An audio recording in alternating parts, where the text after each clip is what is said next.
रेगिस्तानी आकाश नारंगी और बैंगनी रंग में फट पड़ता है क्योंकि सूरज क्षितिज के नीचे डूब जाता है, प्राचीन गांव को रंग देता है।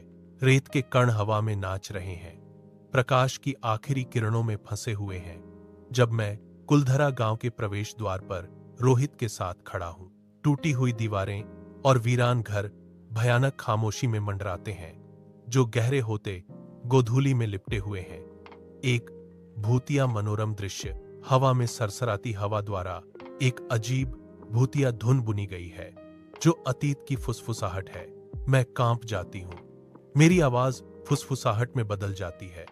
मुझे यहां कोई हमें देख रहा है, ऐसा महसूस हो रहा है। रोहित की आंखें मेरी आंखों से मिलती हैं, उसके होंठों पर एक हल्की मुस्कान खेलती है, क्योंकि वह मेरे डर को खारिज करता है। यह सिर्फ तुम्हारा डर है।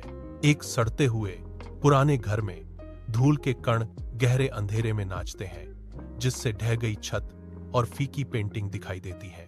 अचानक पीछे से एक डरावनी टैप टैप टैप की आवाज गूंजती है, जो हमें पल भर के लिए डर से जमा देती है। हम सदमे में घूमते हैं, लेकिन खाली जगह कोई स्पष्टीकरण नहीं देती, केवल एक भयानक खामोशी। हवा का एक ठंडा झोंका कमरे में बहता है, जो एक लड़की के रोने की हल्की दुखद आवाज अपने साथ लाता है। भूतिया चीख तेज होती जा रही है, उसकी भूतिया धुन धीरे धीरे करीब आ रही है, डर की गांठ को कस रही है।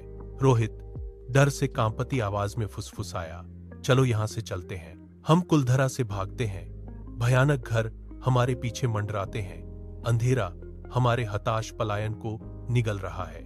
गांव की सीमा पर एक टूटी हुई खिड़की में सफेद रंग का एक छायादार व्यक्ति दिखाई देता है, जिसकी आंखें हम पर टिकी हुई हैं। आदिम भय से प्रेरित होकर हम तेजी से दौड़ते हैं। वह आकृति की भयानक निगाहें हमारी पीठ में जलती हुई महसूस होती हैं।